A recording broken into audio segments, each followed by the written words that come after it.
ദൈവത്തിൻ്റെ വചനത്തിന് ശക്തിയുണ്ട്. ദൈവത്തിൻ്റെ വചനം ദൈവത്തിൻ്റെ വാക്കാണ്. അപ്പോൾ ആ ദൈവവചനത്തിന് മഹാശക്തിയുണ്ട്. ആ വചനത്തിന് ശക്തി മാത്രമല്ല, ആ വചനത്തിന് ജീവനുണ്ട്. ആ വചനത്തിന് ജീവൻ മാത്രമല്ല, ആ വചനത്തിന് മൂർച്ചയുണ്ട്. ആ വചനത്തിന് മൂർച്ച മാത്രമല്ല, ആ വചനത്തിന് ആക്യുറസിയുണ്ട്, കൃത്യതയുണ്ട്. ഒരു വചനം ദൈവത്തിങ്കിൽ നിന്ന് പുറപ്പെട്ടാൽ, ഒരു വാക്ക് ദൈവത്തിൽ നിന്ന് പുറപ്പെട്ടാൽ, അത് എവിടെ കൃത്യമായി ചെന്ന് വീഴണമെന്നും, അത് എവിടെ ചെന്ന് കൊള്ളണമെന്നും, അത് എവിടെ എന്ത് ചെയ്യണമെന്നും, അത് എവിടെ തുളയ്ക്കണമെന്നും, എവിടെ വേർപിടിവിക്കുന്നു എന്നും വളരെ വ്യക്തതയോടെയാണ് ദൈവത്തിൻ്റെ അധരത്തിൽ നിന്ന് ഒരു വാക്ക് എങ്കിലും പുറപ്പെടുന്നത്.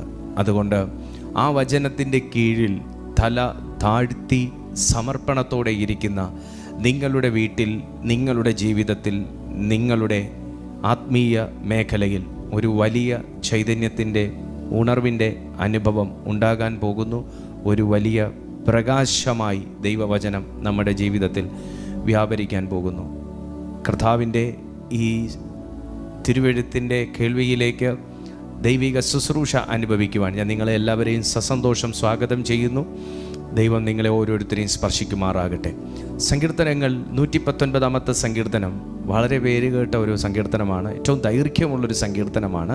ആ 119 സങ്കീർത്തനം അതിൻ്റെ 105 തിരുവചനം ഇങ്ങനെയാണ് വായിക്കുന്നത്. 119 സങ്കീർത്തനം അതിൻ്റെ 105 വാക്യത്തിൽ, നിന്റെ വചനം എൻ്റെ കാലിന് ദീപവും എൻ്റെ പാതയ്ക്ക് പ്രകാശവും ആകുന്നു.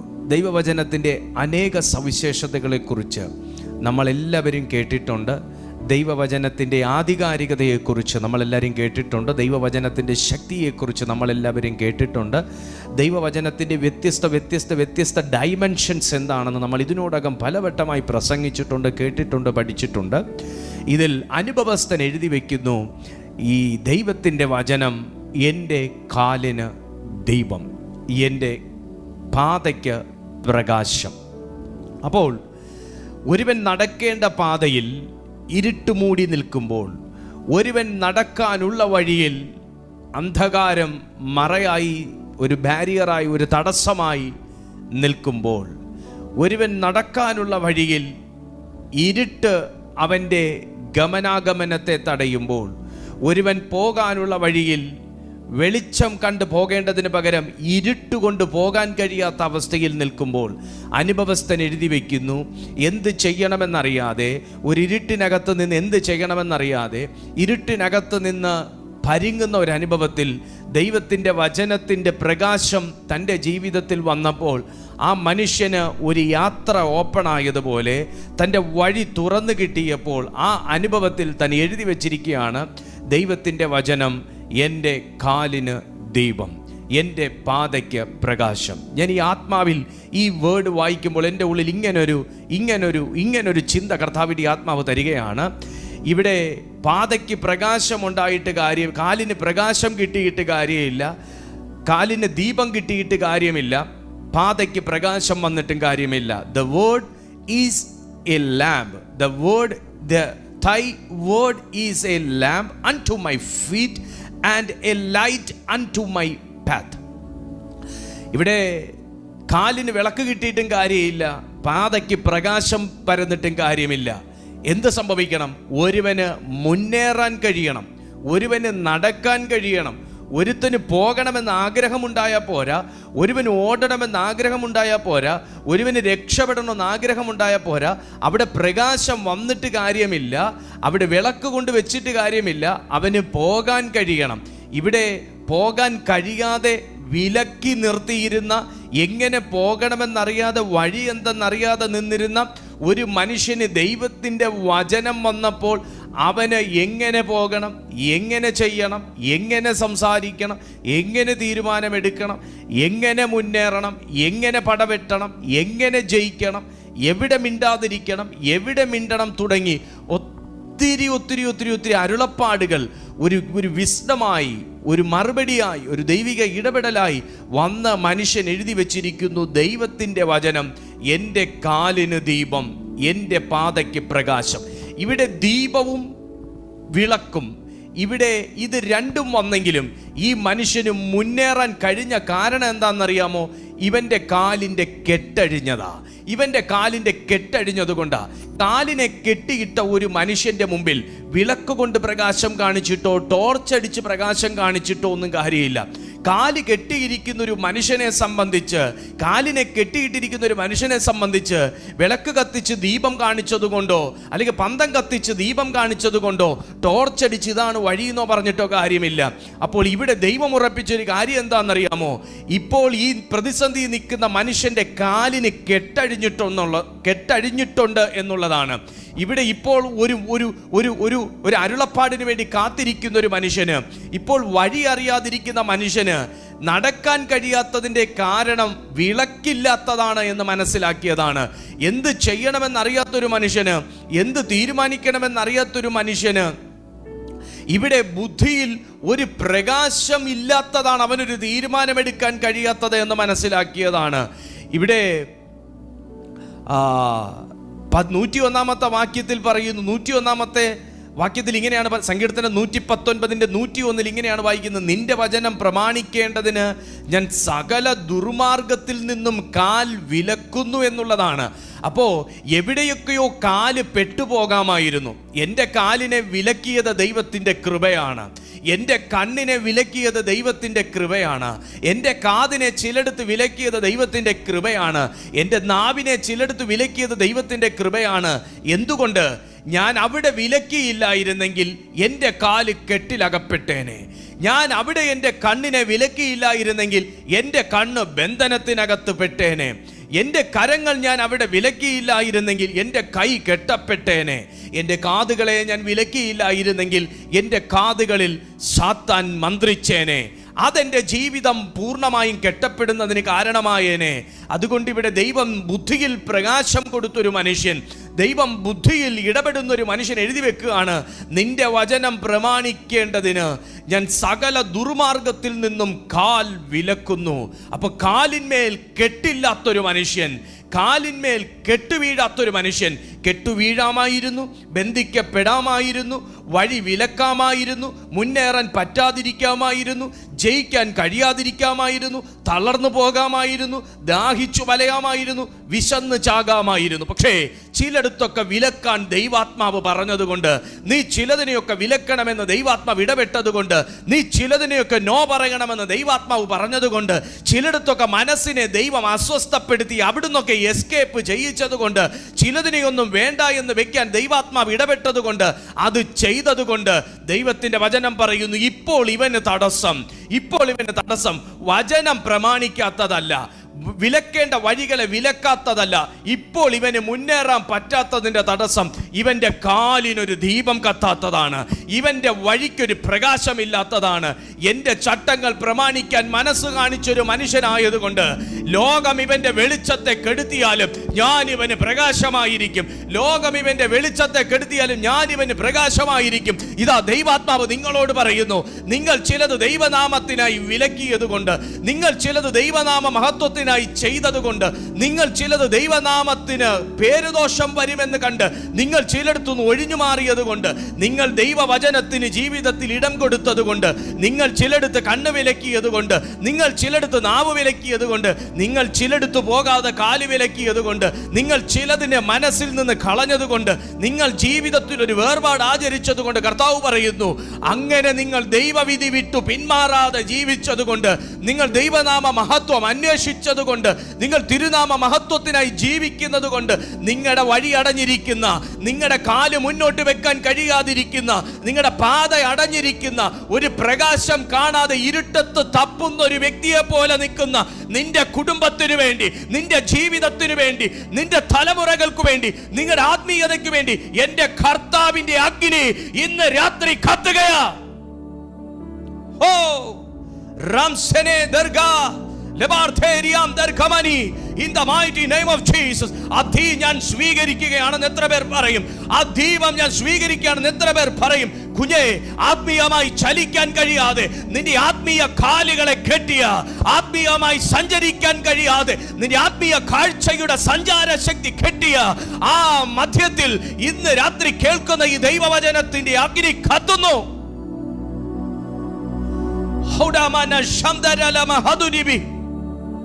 Come on. ഈ ഡെലിവറൻസ് ആവശ്യമുള്ളവർ ഇതിനകത്തുണ്ട്. ഈ വിടുതൽ വേണ്ടവർ ഇതിനകത്തുണ്ട്.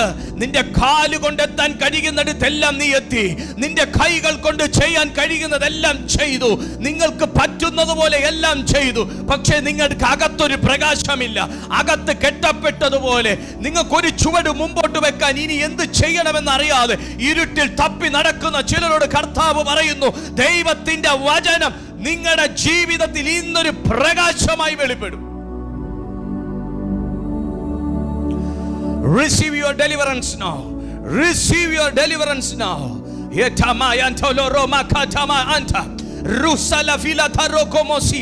ദൈവത്തിന്റെ പ്രകാശം, ദൈവവചനത്തിന്റെ പ്രകാശം, എന്റെ ദൈവത്തിന്റെ വചനത്തിന്റെ ശക്തി അത് പ്രകാശമായി ജീവിതത്തിൽ വെളിപ്പെട്ടാൽ കാലുകൾ എത്താത്ത ഇടത്ത് നിന്റെ കാല് ചവിട്ടി പോകരുതെന്ന് പറഞ്ഞെടുത്ത്, നിങ്ങളുടെ കാല് കുത്താൻ പറ്റുകയില്ലെന്ന് കരുതിയ ഇടത്ത്, അതേത് രാജ്യത്തിലോ ഏത് മണ്ണിലോ ഏത് ഭവനത്തിലോ ഏത് ദേശത്തിലോ ഏത് ഉന്നതന്മാരുടെ കൊട്ടാരത്തിലോ അത് കാലിന്മേൽ ആ വചനത്തിന്റെ തീ കത്തിയാൽ നിന്നെ അവിടെ എത്തിച്ചേ വിടുതൽ കിട്ടത്തുള്ളൂ. Amen. Ramseneme kandala bagayanda rindanaremegentele. നിങ്ങൾ കാല് കുത്തിയേ വിടുതൽ കിട്ടത്തുള്ളൂ എന്ന് പറയുന്ന സ്ഥലങ്ങൾ വെയിറ്റ് ചെയ്യുന്നു. നീ വന്ന് പ്രാർത്ഥിച്ചാലേ വിടുതലുള്ളൂ എന്ന് പറയുന്ന ഭവനങ്ങൾ വെയിറ്റ് ചെയ്യുന്നു.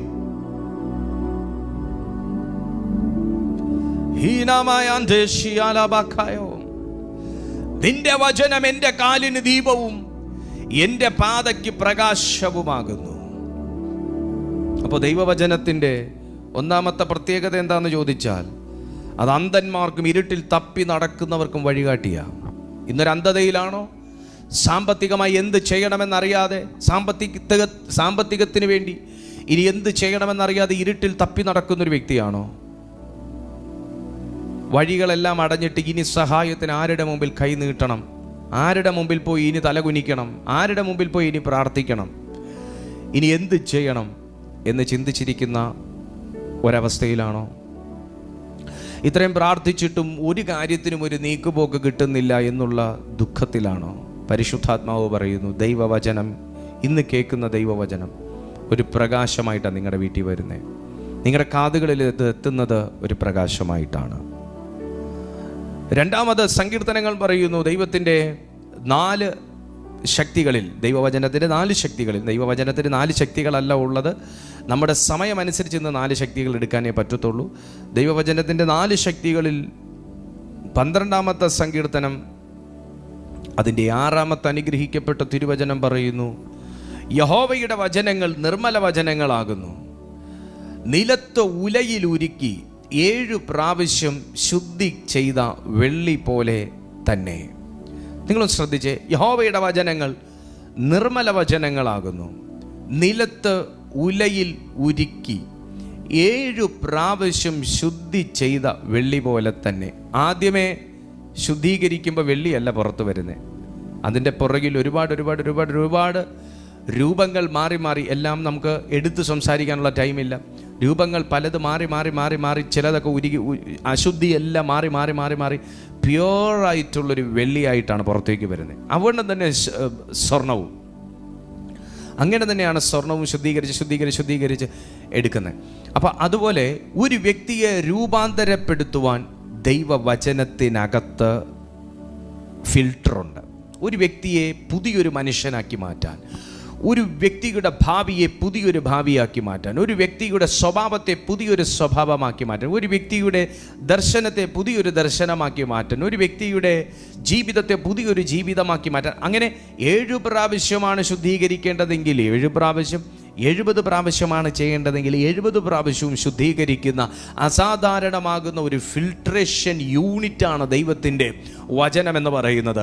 ഇന്ന് നിങ്ങൾ ഈ മെസ്സേജ് അറ്റൻഡ് ചെയ്തുകൊണ്ടിരിക്കുമ്പോൾ ചിലരെയൊക്കെ ഒന്ന് രൂപാന്തരപ്പെടുത്തിയെങ്കിൽ കൊള്ളാമായിരുന്നു, ചിലരും കൂടെയൊക്കെ ഒന്ന് രൂപാന്തരപ്പെട്ടെങ്കിൽ കൊള്ളാമായിരുന്നു, ഇന്ന മേഖലയിൽ കൂടെ ഒന്ന് രൂപാന്തരപ്പെട്ടെങ്കിൽ കൊള്ളാമായിരുന്നു എന്ന് നിങ്ങൾ ചിന്തിച്ചിരിക്കുമ്പോൾ പരിശുദ്ധാത്മാവ് പറയുന്നു, നിലത്ത് ഉലയിൽ ഉരുക്കി 7 വട്ടം ശുദ്ധി ചെയ്യുന്ന വെള്ളി പോലെ ദൈവത്തിൻ്റെ വചനം നിന്റെ വീട്ടിൽ വരുമ്പോൾ ഒരാൾക്കുള്ള സ്വഭാവമേ അവിടെ നൽകാൻ പറ്റത്തുള്ളൂ, ഒരാൾക്കുള്ള സ്ട്രെങ്തേ അവിടെ വെളിപ്പെടുത്താൻ പറ്റത്തുള്ളൂ, ഒരാൾക്കുള്ള അഭിഷേകമേ അവിടെ പ്രയോജനപ്പെടുത്തുള്ളൂ, ഒരാൾക്കുള്ള വിശ്വാസമേ അവിടെ പ്രവൃത്തിയായി വെളിപ്പെടത്തുള്ളൂ എന്നതുപോലെ ദൈവത്തിൻ്റെ വചനമായി ഇന്ന് നിങ്ങളുടെ ജീവിതത്തിലേക്ക് വരുമ്പോൾ, നിങ്ങളുടെ വീട്ടിലേക്ക് വരുമ്പോൾ, അത് നിങ്ങളുടെ കാതുകളിൽ കേൾക്കുമ്പോൾ, അത് നിങ്ങളുടെ തലച്ചോറിൽ നിങ്ങൾ ചിന്തിക്കുമ്പോൾ അവിടെ സംഭവിക്കുന്നത് ഒരു അസാധാരണമാകുന്ന ഒരു രൂപാന്തരമാണ്, ഒരു ട്രാൻസ്ഫിഗറേഷനാണ്, ഒരു ട്രാൻസ്ഫോർമേഷനാണ്. യേശുവിൻ്റെ നാമത്തിൽ ആ ദൈവശക്തിയുടെ ഹൈ വോൾട്ട് പവർ ആരെയൊക്കെയോ ശുദ്ധീകരിക്കാൻ ഈ സെക്കൻഡിൽ പുറപ്പെടുകയാണ്.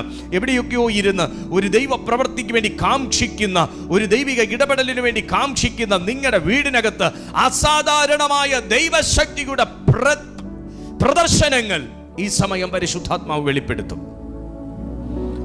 അതിന് രൂപാന്തരപ്പെടുത്താനുള്ള, മനുഷ്യനെ രൂപാന്തരപ്പെടുത്താനുള്ള അസാധാരണമാകുന്നൊരു ശക്തിയുണ്ട്. നിങ്ങൾക്കൊരു രൂപാന്തരമില്ലേ? നിങ്ങളുടെ ആത്മീയ ജീവിതത്തിൽ ഒരു രൂപാന്തരമില്ലേ? നിങ്ങളെന്ന വ്യക്തിയിലെ പഴയ സ്വഭാവങ്ങളെ പൂർണ്ണമായി നിങ്ങൾക്ക് വിലങ്ങിടാൻ കഴിയുന്നില്ലേ? നിങ്ങൾ ആഗ്രഹിക്കുന്ന ഒരു മാറ്റം നിങ്ങൾക്ക് വരുന്നില്ലേ? നിങ്ങൾ അറിഞ്ഞുകൊണ്ടൊരു കാരണക്കാരനാകാതിരിക്കെ നിങ്ങളെ ആത്മയുദ്ധത്തിലൂടെ നിങ്ങളെ കീഴ്പ്പെടുത്തുന്ന, ഒരു രൂപാന്തരപ്പെടാൻ സമ്മതിക്കാത്ത നിലയിൽ നിങ്ങളെ അറ്റാക്ക് ചെയ്യുന്ന ഡീമോണിക് ഇൻഫ്ലുവൻസ് നിങ്ങളെ ഫോളോ ചെയ്യുന്നുണ്ടെങ്കിൽ ദൈവവചനത്തിൽ പറയുന്നു, 7 വട്ടം ശുദ്ധി ചെയ്ത ഒരു വെള്ളി പോലെ കർത്താവ് എത്ര ആഴങ്ങളിലേക്ക് സൂക്ഷ്മമായി നിങ്ങളിലേക്ക് കടന്നു വന്ന് എവിടെയാണ് നിങ്ങളുടെ പ്രോബ്ലം എന്ന് ഫൈൻഡ് ഔട്ട് ചെയ്ത് ആ എറർ ഫിക്സ് ചെയ്ത് ഒരു പുതിയ വ്യക്തിയാക്കി മാറ്റാൻ, ഒരു പുതിയ ഭാവിയുള്ള വ്യക്തിയാക്കി മാറ്റാൻ, ഒരു പുതിയ അഭിഷേകമുള്ള വ്യക്തിയാക്കി മാറ്റാൻ കർത്താവ് നിൻ്റെ അടുത്ത് നിൽക്കുന്നു. പരിശുദ്ധാത്മാവ് നിങ്ങളുടെ അടുത്ത് നിൽക്കുന്നു. ആരെയോ ഈ സെക്കൻഡിൽ ദൈവാത്മാവ് സ്പർശിച്ചു കൊണ്ടിരിക്കുകയാണ്. ഒരു ഡീപ്പ് ക്ലെൻസിങ് ഈ സമയം നടക്കുകയാണ്. Deep cleansing. ഒന്നെല്ലാവരും പ്രാർത്ഥിച്ചാട്ട് ഒരു ഡീപ്പ് ക്ലെൻസിങ് നടക്കുകയാണ് ഈ സെക്കൻഡിൽ. എവിടെയോ മനസ്സിൻ്റെ അടിത്തട്ടിലേക്ക് ഈ വചനം ആഴത്തിൽ ഇറങ്ങി വരികയാണ്. ഇതിനകത്ത് കരഞ്ഞുകൊണ്ട് കേൾക്കുന്ന ചിലരുടെ ജീവിതം മാറുന്ന ഒരു സമയമാണ് ഇത്. കരഞ്ഞുകൊണ്ട് അറ്റൻഡ് ചെയ്ത ചില മക്കളുടെ ജീവിതം മാറുന്ന ഒരു സമയമാണ്. ഇരുട്ടിലും അന്ധതയിലും തപ്പി നടക്കുന്നൊരു മനുഷ്യന് ഒരു പ്രകാശമായി ഇന്നത്തെ ശുശ്രൂഷ ദൈവാത്മാവ് മാറ്റുകയാണ്. ആമേൻ. മൂന്നാമത്തെ ദൈവവചനത്തിൻ്റെ പ്രത്യേകത പറയുന്നത് എന്താണെന്നറിയാവോ? 119 തന്നെ സങ്കീർത്തനത്തിലേക്ക് നമ്മൾ വരുമ്പോൾ 119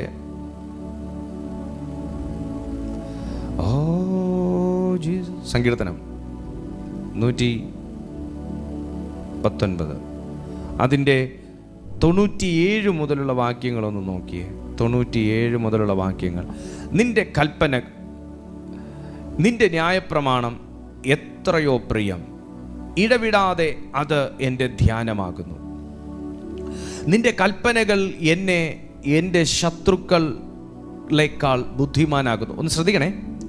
നിന്റെ കൽപ്പനകൾ എന്നെ നിന്റെ ശത്രുക്കളേക്കാൾ ബുദ്ധിമാനാക്കുന്നു.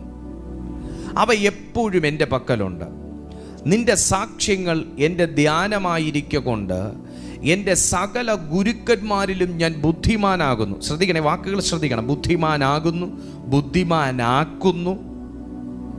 നിന്റെ പ്രമാണങ്ങളെ അനുസരിക്കയാൽ ഞാൻ വയോധികന്മാരിലും വിവേകമേറിയവനാകുന്നു. കേൾക്കണേ, വിവേകമേറിയവനാകുന്നു. നിന്റെ വചനം പ്രമാണിക്കേണ്ടതിന് ഞാൻ സകല ദുർമാർഗത്തിൽ നിന്നും കാൽ വിലക്കുന്നു. കണ്ടോ, നീ എന്നെ ഉപദേശിച്ചിരിക്കയാൽ ഞാൻ നിന്റെ വിധികളെ വിട്ടുമാറിയിട്ടില്ല. 103 സങ്കീർത്തനം. നിന്റെ തിരുവചനം എൻ്റെ അണ്ണാക്കിന് എത്ര മധുരം, അവ വായ്ക്ക് തേനിലും നല്ലത്, അവ വായ്ക്ക് തേനിലും നല്ലത്. നിന്റെ ന്യായപ്രമാണങ്ങളാൽ ഞാൻ വിവേകമുള്ളവനാകുന്നു. കേട്ടോ, വിവേകമുള്ളവനാകുന്നു. അതുകൊണ്ട് ഞാൻ സകല വ്യാജ മാർഗവും വെറുക്കുന്നു.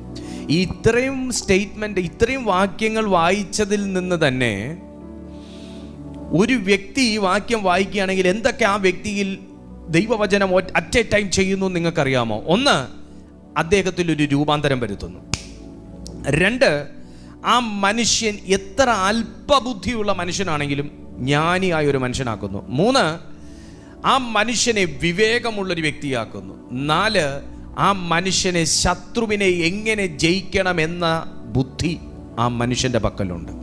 4 കാര്യങ്ങൾ അറ്റ് എ ടൈം ഈ 4 വാക്യങ്ങളിലൂടെ ദൈവത്തിൻ്റെ വചനത്തിന് ഇടം കൊടുക്കുന്ന ഒരു വ്യക്തിയിൽ പരിശുദ്ധാത്മാവ് ചെയ്യുമെന്ന് തിരുവെഴുത്തിൽ ആത്മാവ് അടിവരയിട്ടും മുദ്രയിട്ടും ഇന്നത്തെ ഈ ശുശ്രൂഷയിലൂടെ സംസാരിക്കുമ്പോൾ ഇനി പറയുക, ദൈവവചനത്തിന് നിങ്ങളുടെ ജീവിതത്തിൽ പ്രവർത്തിക്കാൻ കഴിയത്തില്ലേ? ഒന്ന്, അവനെ ശത്രുവിൻ്റെ പദ്ധതികൾ തിരിച്ചറിഞ്ഞ് ശത്രു അടുത്ത് നിന്നാൽ പോലും ഒരു ശത്രുവിനെ എങ്ങനെ കീഴ്പ്പെടുത്തണമെന്ന ബുദ്ധിയുള്ളവനായതുകൊണ്ട് ആ ബുദ്ധിയുള്ളവനാക്കിയത് ദൈവത്തിൻ്റെ വചനമാണെന്ന് ഇവിടെ പറയുമ്പോൾ, അല്പജ്ഞാനിയെ ബുദ്ധിയുള്ളൊരു മനുഷ്യനാക്കി, ജ്ഞാനിയായ ഒരു മനുഷ്യനാക്കി ദൈവവചനം മാറ്റിയെന്ന് പറയുമ്പോൾ, ഒരു മനുഷ്യനെ രൂപാന്തരപ്പെടുത്തുന്ന ഒരു ശക്തി ദൈവവചനത്തിൻ്റെ അകത്ത് നിക്ഷേപിച്ചിരിക്കുന്നു എന്ന് പറയുമ്പോൾ, ഇതൊന്നും കാണത്തക്ക വണ്ണമല്ല ജീവിതത്തിൽ സംഭവിക്കുന്നത്.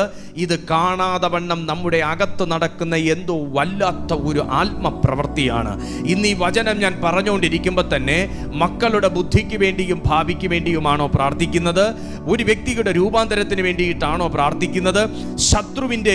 ശത്രുവിനെ കീഴ്പ്പെടുത്താനുള്ളൊരു പുതിയ ബലത്തിനും അഭിഷേകത്തിനും വേണ്ടിയാണോ പ്രാർത്ഥിക്കുന്നത്?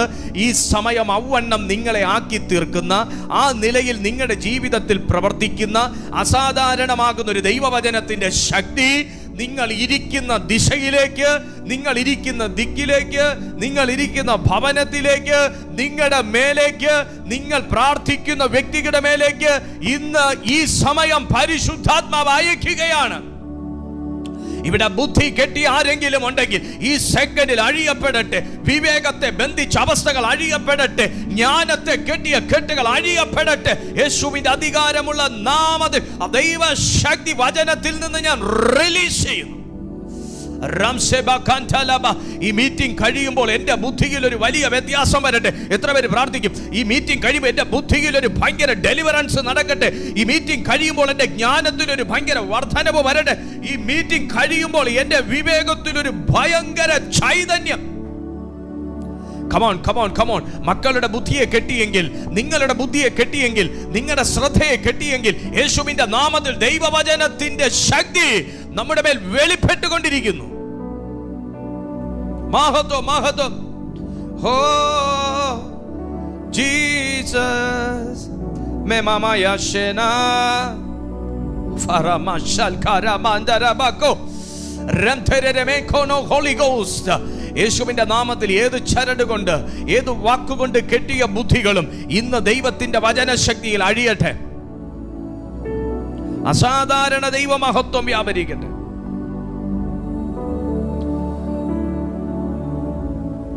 നാലാമത്തെ ദൈവവചനത്തിന്റെ ശക്തി എന്താണെന്ന് ചോദിച്ചാൽ 19-ാമത്തെ യെശയ്യാവിന്റെ പ്രവചന പുസ്തകത്തിലേക്ക് ഒന്ന് വന്നേ. യെശയ്യാവിന്റെ പ്രവചന പുസ്തകം, യെശയ്യാവിന്റെ പ്രവചന പുസ്തകം 8-ാമത്തെ അധ്യായം അതിന്റെ 20-ാമത്തെ അനുഗ്രഹിക്കപ്പെട്ട തിരുവചനം വായിക്കുമ്പോൾ, അവർ വിശന്നും അവർ ഏറ്റവും വലഞ്ഞും വിശന്നും ദേശത്തു കൂടി കടന്നുപോകും. അവർക്ക് വിശക്കുമ്പോൾ അവർ മുഷിഞ്ഞ് തങ്ങളുടെ രാജാവിനെയും തങ്ങളുടെ ദൈവത്തെയും ശപിച്ച് മുഖം മേലോട്ട് തിരിക്കും.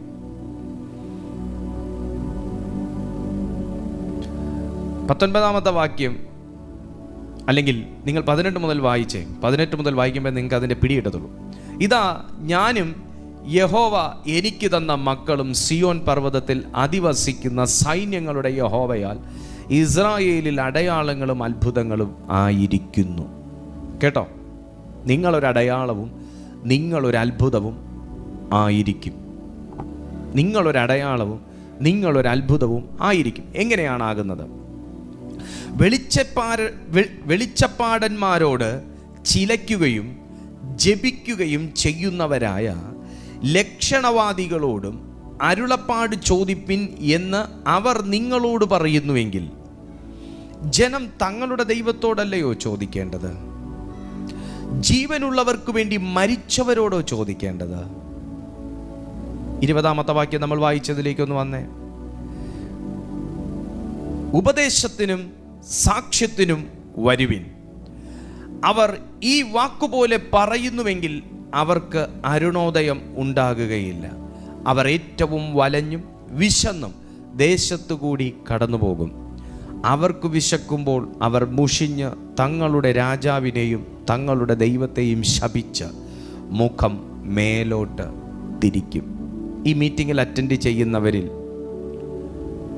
ആരെങ്കിലും ഒരു വ്യക്തി ഒരു ദൂത് കേൾക്കാനോ ഒരു പ്രവചനം കേൾക്കാനോ ഒരരുളപ്പാട് ചോദിക്കാനോ ഒരു വിഷയത്തിൻ്റെ വിടുതലിന് വേണ്ടിയോ ദൈവഹിതമില്ലാത്ത ഒരിടത്തേക്ക് പോകുന്നുണ്ടെങ്കിൽ, പോയിട്ടുണ്ടെങ്കിൽ, ദൈവത്തിൻ്റെ ആത്മാവിൽ പ്രവർത്തിക്കുന്ന, ദൈവത്തിൻ്റെ ആത്മാവിൽ അല്ലാതെ പ്രവർത്തിക്കുന്ന കേന്ദ്രങ്ങൾ സന്ദർശിക്കുന്നുവെങ്കിൽ, വെളിച്ചപ്പാടന്മാരോടോ ലക്ഷണവാദികളോടോ കൂടോ നിങ്ങൾ കൂട്ടുകൂടുന്നുവെങ്കിൽ അതിൻ്റെ അനന്തരഫലം എന്താണെന്ന് ചോദിച്ചാൽ ഏറ്റവും ദാഹം, ഏറ്റവും വിശപ്പ്. ഇത് കേവലം നാവിൻ്റെ ദാഹവും വയറിൻ്റെ വിശപ്പും അല്ല. നമ്മുടെ ജീവിതത്തിൽ എല്ലാ മേഖലയിലും ഡ്രൈനെസ് അനുഭവപ്പെടും. ഒരു കാര്യത്തിലും തൃപ്തി ഉണ്ടാകത്തില്ല. അതൊരു ശാപമാണ്. ദൈവത്തിൻ്റെ വചനം തന്നെ പറയുന്നു, അരുളപ്പാട് ചോദിക്കുന്നെങ്കിൽ ദൈവത്തോടല്ലേ ചോദിക്കേണ്ടത്? എനിക്ക് നിങ്ങളോട്, എസ്പെഷ്യലി എഫദ ഇൻ ജീസസ് മിനിസ്ട്രീസിൽ ചില വർഷങ്ങളായെങ്കിലും ചില മാസങ്ങളായെങ്കിലും അറ്റൻഡ് ചെയ്യുന്ന ദൈവമക്കൾക്കറിയാം, നമ്മൾ ഇതിനകത്ത് പ്രവചിക്കാറുണ്ട്, പല തരത്തിലുള്ള ശുശ്രൂഷകൾ ചെയ്യാറുണ്ട്. പക്ഷേ കേവലം ഒരു പ്രവചനത്തിൻ്റെ ദൂതിന് വേണ്ടി മാത്രം നമ്മളൊന്നും ഫോക്കസ് ചെയ്യാൻ പഠിപ്പിക്കാറില്ല. ഒരു പ്രവചനം വല്ല വിധേനയും കേൾക്കണം, അങ്ങ് ആശ്വാസം കൊണ്ടുപോകണം, അത് പഠിപ്പിക്കാറില്ല ഇതിനകത്ത്. അങ്ങനെ ഒരു ശുശ്രൂഷ ചെയ്തിട്ടുമില്ല. അങ്ങനെ ആരെങ്കിലും എന്നോട് വിളിച്ചു കഴിഞ്ഞാൽ ഞാൻ അവരോട് പറയാറുണ്ട്, ഞാൻ അങ്ങനെ സംസാരിക്കത്തില്ല എന്ന് പറയും, ഞാൻ അങ്ങനെ പ്രവചിക്കത്തില്ല എന്ന് പറയും. പക്ഷേ ഇന്നൊരു കാര്യം ഞാൻ ചെയ്യുന്നു, അതിനകത്ത് വിജയം ഉണ്ടാവുമോ, ഒന്ന് പ്രവചിച്ച് പറയാമോ? ഞാൻ പറയും പറയത്തില്ല. പക്ഷേ ഇങ്ങനൊരു പ്ലാനിങ് ഉണ്ട്, ആ കാര്യം സക്സസ് ആവുമോ ചോദിക്കും, ഞാൻ പറയത്തില്ല. എന്നിട്ട് നിങ്ങൾ സ്വയം ദൈവത്തോട് ചോദിക്കാൻ പറയും. നിങ്ങൾ സ്വയം ദൈവത്തോട് ചോദിച്ച് തിരുവചനം തുറക്കാൻ പറയും. എന്താ അതിനകത്ത് പറയുന്നത്? ദൈവം നമ്മളിൽ ഒരു പ്രവാചക ആത്മാവിട്ടേക്കുന്നത്, അങ്ങനത്തെ പ്രൊഫറ്റിക്കൽ മിനിസ്ട്രി ഉണ്ട്, ഇല്ലെന്ന് ഞാൻ പറയുന്നില്ല. പക്ഷേ ദൈവം നമ്മുടെ മേലൊരു പ്രവാചക ആത്മാവിട്ടേക്കുന്നത്, നിങ്ങളെന്ന വ്യക്തി പ്രവചിച്ച് കഴിഞ്ഞാൽ നിങ്ങൾ ദൈവത്തിൻ്റെ പെറ്റായി മാറണം. അതാണ് ആത്മാവിൻ്റെ പ്രവൃത്തി. അല്ലാതെ നിങ്ങൾ നാളെ ഇവിടെ വന്നോ, നിങ്ങൾ നാളെ വേറെ ഏതെങ്കിലും പൈശാചിക കേന്ദ്രത്തിൽ പോയോ, ഇതൊന്നും നമുക്കറിയത്തില്ലല്ലോ. നിങ്ങൾക്ക് ആണോ ദൈവം അങ്ങനെ ചെയ്യുമോ, സക്സസ് ആവുമല്ലേ, ഉയ്യോ ഞാൻ മില്യണയർ ആവുമല്ലേ, താങ്ക് യു പാസ്റ്റർ, അവിടെ വിട്ടു, നേരെ വേറെ ഏതെങ്കിലും കേന്ദ്രത്തിൽ നാളെ പോയാൽ ഞാൻ പ്രവചിച്ച ആത്മാവിനെ ഞാൻ വില കൊടുക്കേണ്ടി വരത്തില്ലേ? അതുകൊണ്ട് ഞാൻ നിങ്ങളോട് പറയുന്നു, പ്രവചനം, ദൂത്, ഇതെല്ലാം നല്ലത് തന്നെ, ഇതെല്ലാം ദൈവം തന്നെയാണ് വെച്ചേക്കുന്നത്, ഇതെല്ലാം ദൈവം തന്നെയാണ് തന്നേക്കുന്നത്. പക്ഷേ അതിനെ നിങ്ങൾ ദയവ് ചെയ്ത് മിസ്യൂസ് ചെയ്യരുത്. നിങ്ങൾ അതിലേക്ക് നോക്കി നിങ്ങൾ ആ ആത്മാവിനെ നിങ്ങൾ വിലയിടരുത്. ആ ആത്മാവിന് നിങ്ങൾ വിലയിടരുത്. ഇപ്പോൾ ഒരു പ്രവാചകൻ്റെ മേലുള്ള പ്രവാചക ആത്മാവിന് നിങ്ങൾ വിലയിടരുത്. എനിക്ക് ഒരു കാര്യത്തിൻ്റെ, എൻ്റെ പയ്യൻ ഭയങ്കര മദ്യപാനാണ്, അവൻ്റെ മദ്യപാനം ഏത് ഡേറ്റിൽ തീരും, ഒന്ന് പ്രവചിച്ച് പറയാമോ? അത് പ്രവാചകൻ്റെ ആത്മാവിന് പറയാൻ പറ്റുന്ന കാര്യം, അത് ആ പയ്യൻ തീരുമാനിക്കണം മദ്യപാനം നിർത്തണമെന്ന്. അവന് വേണ്ടി പ്രാർത്ഥിക്കാൻ പറ്റും, പക്ഷേ അത് നിർത്തണമെന്നുണ്ടെങ്കിൽ അയാളും കൂടെ തീരുമാനിക്കണം. സോ ഞാൻ നിങ്ങളോട് പറയുന്നു, നിങ്ങൾക്ക് ദൈവത്തിൻ്റെ വചനം പറയുന്നു, വിശപ്പ് വർദ്ധിക്കത്തേ ഉള്ളൂ, ദാഹം വർദ്ധിക്കത്തേ ഉള്ളൂ. നമ്മളൊരു പ്രവചനം കേട്ടുകൊണ്ട് എക്സാം എഴുതാൻ പോകണ്ട, നമ്മളൊരു പ്രവചനം കേട്ടുകൊണ്ട് ഇൻ്റർവ്യൂവിന് പോകണ്ട. പ്രവചനവും വാഗ്ദത്വം ഒക്കെ നിങ്ങളോടുണ്ട്. പക്ഷെ നമ്മൾ ഇൻ്റർവ്യൂവിന് പോകുന്നതിന് മുന്നേ നമ്മൾ അതിനകത്ത് ക്വാളിഫൈഡ് ആകുക, നമ്മുടെ പാർട്ട് ചെയ്യുക, ദൈവത്തിൻ്റെ പാർട്ട് ദൈവത്തിന് വിട്ടുകൊടുക്കുക, വിശ്വാസത്തോടെ പോവുക, ജയിച്ച് മുന്നോട്ട് വരിക. യേശുവിൻ്റെ നാമത്തിൽ. അതുകൊണ്ട് ഇവിടെ തിരുവെഴുത്ത് പറയുന്ന അരുളപ്പാട് ചോദിക്കുന്നെങ്കിൽ ദൈവത്തോടല്ലേ ചോദിക്കേണ്ടത്. അപ്പം ദൈവം എവിടെയോ മ്യൂട്ടായിരുന്ന സമയം, ദൈവം എവിടെയോ മിണ്ടാതിരുന്ന സമയം, ഈ ജനത്തിന് വേറൊരാൾ ഇതേ പണി ചെയ്യുന്നു എന്ന് കണ്ടിട്ട് അങ്ങോട്ടേക്ക് ഓടാനൊരു താല്പര്യം ഉണ്ടായി. വേറൊരാൾ ഇതിനേക്കാൾ ചുട്ടകോഴിയെ പറപ്പിക്കുന്നു എന്ന് കേട്ടപ്പോൾ അങ്ങോട്ട് ഓടാനൊരു ഭയങ്കര ഇതുണ്ടായി. ഇവിടെ ചെന്നാൽ 2 ദിവസത്തിനകത്ത് നടക്കുന്നത് അവിടെ ചെന്നാൽ 2 മണിക്കൂറിനകത്ത് നടക്കുമെന്ന് കേട്ടപ്പം അങ്ങോട്ട് ഓടാനൊരു വ്യഗ്രതയുണ്ടായി. തിരുവെഴുത്ത് പറയുന്ന ആ ജനത്തിന് ഏറ്റവും ദാഹവും ഏറ്റവും വിശന്നും ദേശത്തു കൂടെ കടന്നു പോകും. അപ്പോൾ അവർ ദൈവത്തെ തന്നെ ശപിച്ചിട്ട് ദൈവത്തിൻ്റെ മുകളിലേക്ക് നോക്കും. അവർ ദൈവമെന്ന് പറഞ്ഞതിനെ ശപിച്ചിട്ട് മുകളിലേക്ക് നോക്കുമ്പോഴേ ശരിയായ പ്രകാശം അവർ കാണുന്നത്, ശരിയായ പ്രകാശം കാണുന്നത്. ഞാൻ ആത്മാവിൽ പറയുന്നു, വ്യാജാത്മാവിനാൽ ഇതിനകത്ത് ആരെയെങ്കിലും സാത്താൻ ആകർഷിച്ചിട്ടുണ്ടെങ്കിൽ ഈ സെക്കൻഡിൽ യേശുവിൻ്റെ നാമത്തിൽ നിന്നെ വിടിപ്പിക്കുന്ന ദൈവവചനത്തിന് ഹൃദയം സമർപ്പിക്കുക, ബുദ്ധി സമർപ്പിക്കുക, ചിന്ത സമർപ്പിക്കുക, ലൈഫ് സമർപ്പിക്കുക. പരിശുദ്ധാത്മാവ് നിങ്ങളെ സ്പർശിക്കുന്ന ഒരു ടൈമാണ്.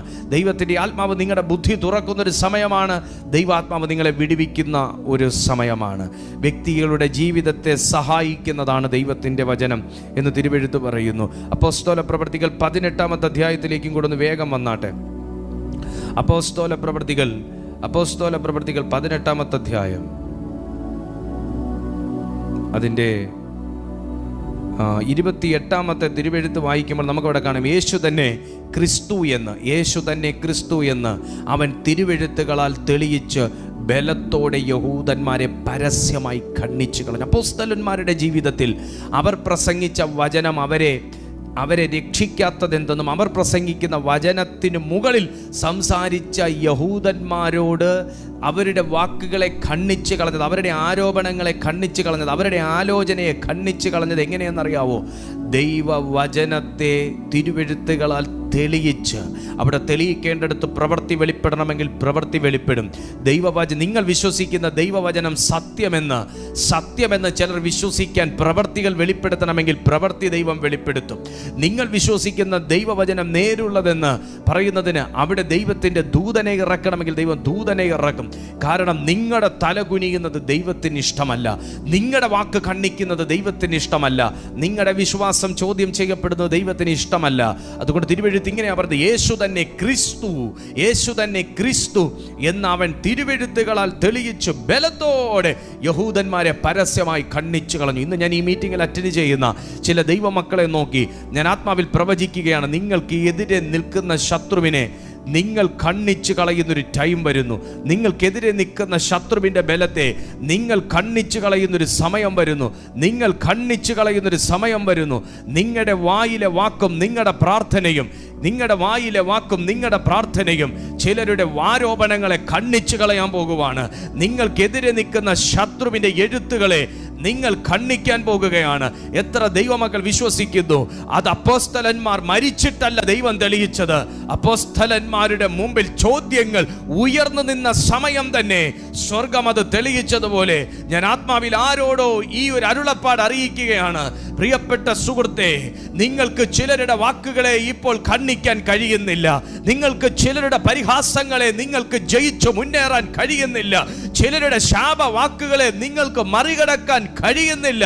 ചിലരുടെ ആരോപണങ്ങളെ നിങ്ങൾക്ക് ജയിക്കാൻ കഴിയുന്നില്ല. പക്ഷേ ദൈവത്തിന്റെ വചനം പറയുന്നു, ഒരു സീസൺ അങ്ങോട്ട് കഴിഞ്ഞപ്പോ അപ്പോസ്തലന്മാരുടെ മുമ്പിൽ വന്ന യഹൂദന്മാരുടെ വാക്കുകളെ ഖണ്ഡിക്കത്തക്കവണ്ണം ദൈവം ചില അടയാളങ്ങൾ വെളിപ്പെടുത്തിയതുപോലെ, ദൈവം ഒരു ഇടപെടലിനായി കൈ നീട്ടിയതുപോലെ നിങ്ങൾക്ക് വേണ്ടി സ്വർഗഹസ്തം ഇന്നത്തെ ഈ മീറ്റിംഗിലൂടെ ദൈവം വെളിപ്പെടുത്തുമെന്ന് ഞാൻ ആത്മാവിൽ പ്രവചിക്കുന്നു. In the name of Jesus Christ. ഈ സെക്കൻഡിൽ ആത്മീയമായി മങ്ങിയ ചിലരെ കർത്താവ് സ്പർശിക്കുകയാണ്. ആത്മീയമായി മങ്ങിയിരിക്കുന്ന ചിലരെ ദൈവം സ്പർശിക്കുന്നു. ആത്മീയമായി മടുത്തു തുടങ്ങിയ ചിലരെ, വിശ്വാസത്തിൽ ക്ഷീണിച്ചു തുടങ്ങിയ ചിലരെ ദൈവവചനത്തിന്റെ പ്രകാശം സന്ദർശിക്കുന്നു. Receive your power now. Lemo santenima kayandalabo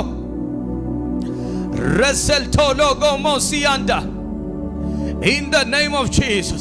നിങ്ങളുടെ പ്രാർത്ഥനയ്ക്ക് ഉത്തരമുണ്ടാകും.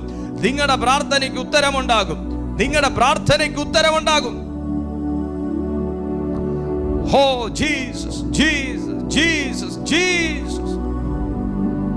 പ്രാർത്ഥിച്ചേ എല്ലാ ദൈവമക്കളും പ്രാർത്ഥിച്ചേ. നിങ്ങളെ ഇരുട്ടിൽ തപ്പി നടക്കുന്ന ഒരു വ്യക്തിയാക്കുന്ന അന്ധകാരം കണ്ട് നീ ഭയപ്പെട്ടിരുന്ന കാലം കഴിയാൻ പോകുക സുഹൃത്തെ. അന്ധകാരത്തിനകത്ത് നീ ജീവിച്ച നാളുകൾ നീ മറന്നു പോകാൻ പോകുക. ഒരു ദൈവിക പ്രകാശം നിങ്ങളുടെ ഭവന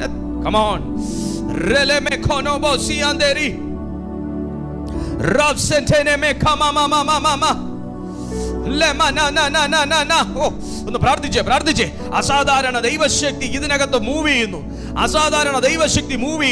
ഞങ്ങൾ വായിച്ച ഈ വചനം, ഞങ്ങൾ ധ്യാനിച്ച ഈ വചനത്തെ യേശുവിന്റെ നാമത്തിൽ ഞങ്ങളുടെ ലൈഫിൽ റിലീസ് ചെയ്യാണ്. ഈ എല്ലാ ഇരുട്ടും ഈ സെക്കൻഡിൽ മാറട്ടെ. എല്ലാ മേഖലകളിലും നിഴലിച്ചു നിൽക്കുന്ന, എല്ലാ മേഖലകളിലും വാദിച്ചു നിൽക്കുന്ന ഇരുട്ടിനെ ഈ ദൈവവചന പ്രകാശമയച്ച് ഞങ്ങൾ റിമൂവ് ചെയ്യുകയാണ്. Ranto roto mokoyo retemena mama le managasiande. Oh my Lord Jesus. എല്ലാ ദൈവമക്കളും ആ വചനത്തെ റിലീസ് ചെയ്യുക. വചനത്തെ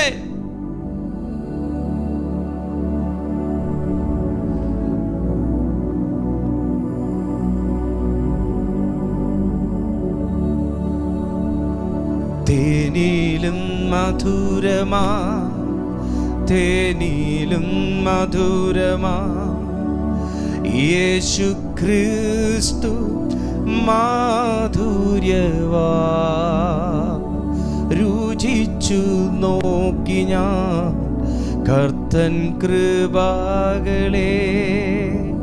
യേശു ക്രിസ്തു മാധുര്യവാ. രുചിച്ചു നോക്കി ഞാൻ കർത്തൻ കൃപകളെ. യേശു ക്രിസ്തു മാധുര്യവാ. ഒന്നുകൂടെ. തേനിലും മധുരമാ യേശു ക്രിസ്തു മാധുര്യവാ. രുചിച്ചു നോക്കി ഞാൻ കർത്തൻ കൃപകളെ. യേശു ക്രിസ്തു മാധുര്യവാ. രുചിച്ചു നോക്കി ഞാൻ കർത്തൻ കൃപകളെ. യേശു ക്രിസ്തു മാധുര്യവാ.